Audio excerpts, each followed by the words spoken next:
दोस्तों नमस्कार।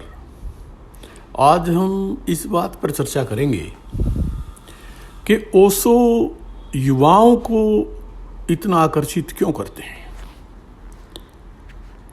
कोई भी दार्शनिक ऐसा नहीं हुआ जिसने इतने बड़े पैमाने पर युवाओं को आकर्षित किया हो। आखिर क्या वजह है, क्या वो चीज़ें थी जिसके कारण युवा ओशो की तरफ आकर्षित होते हैं। इस पर हम आज चर्चा करेंगे और उन सारी चीज़ों की बात करेंगे जो इसके पीछे हैं।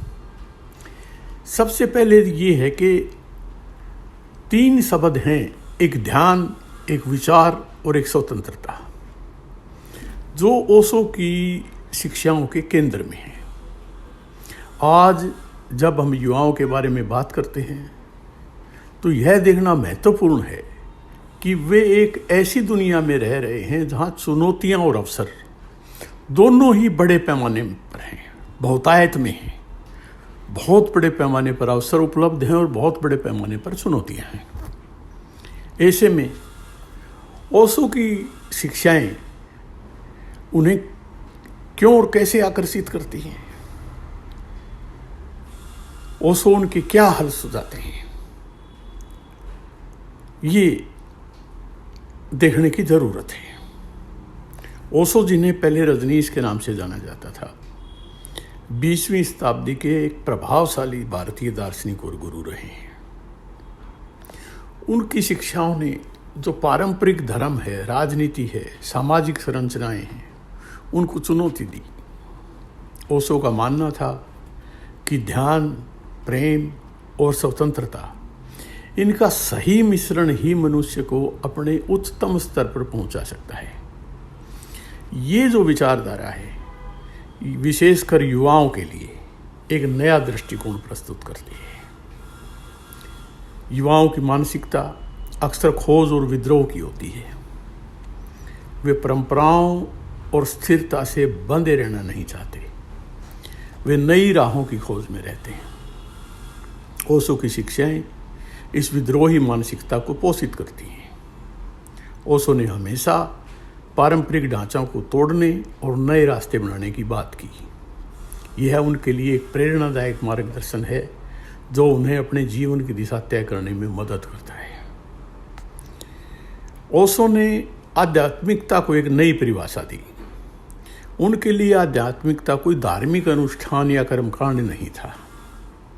वे इसे जीवन के हर पहलू में स्वतंत्रता और जागरूकता के रूप में देखते थे। आज के युवा जो नई संभावना और विचारों की तलाश में हैं, ओशो की इस परिभाषा से गहराई से जुड़ते हैं। वे धार्मिकता से परे एक ऐसी आध्यात्मिकता को अपनाना चाहते हैं जो उन्हें उनकी व्यक्तिगत पहचान और स्वतंत्रता के साथ जोड़ सके। ओशो ने उन्हें हमेशा स्वतंत्रता और जिम्मेदारी पर जोर दिया। उन्होंने कहा कि स्वतंत्रता का अर्थ यह नहीं है कि आप जो चाहें वो करें, बल्कि इसका अर्थ यह है कि आप अपनी जिम्मेदारियों को समझते हुए अपने जीवन का मार्गदर्शन खुद करें। और ये विचार युवाओं को बहुत आकर्षित करता है,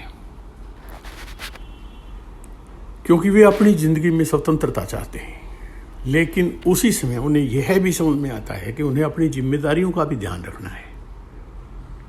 ओशो ने ध्यान की परंपरागत जो विधियां हैं, उन्हें आधुनिक जीवन के साथ जोड़ने का काम किया।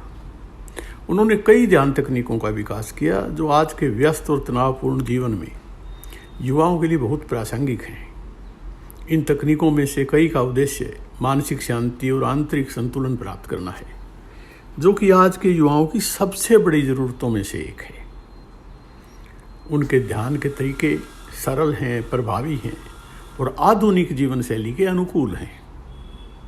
युवाओं के मन में अक्सर समाज और परंपरा के खिलाफ विद्रोह करने की भावना होती है। ओशो की शिक्षाएं समाज की धारणाओं और परंपराओं को चुनौती देने पर आधारित थी।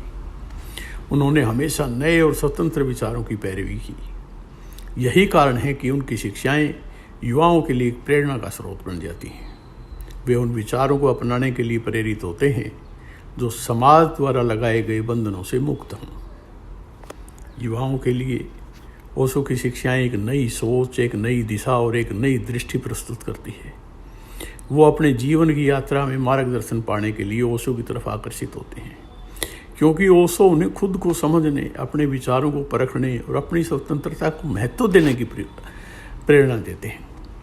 आज के जटिल और गतिशील समय में ओशो की शिक्षाएं उन्हें आत्म खोज और स्वतंत्रता के पथ पर आगे बढ़ने के लिए प्रेरित करती है। ओशो ने काम को भी ध्यान के साथ जोड़ दिया। वे इच्छाओं के दमन का विरोध करते हैं और उन्हें सुलझाने की बात करते हैं। ओशो अज्ञात के भय से मुक्ति दिलाते हैं। वे भयभीत मनुष्य के कंधे पर हाथ रखकर और उसे आश्वस्त करते हैं।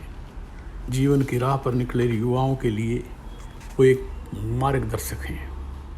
ओशो की शिक्षाओं का प्रभाव आज भी युवाओं में देखा जा सकता है। वे एक ऐसे गुरु हैं जिन्होंने जीवन को जीने की एक नई दृष्टि दी और उनकी यह दृष्टि आज भी लाखों युवाओं के जीवन को प्रभावित करती है।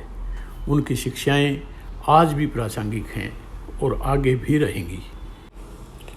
आगे भी प्रासंगिक रहेंगी।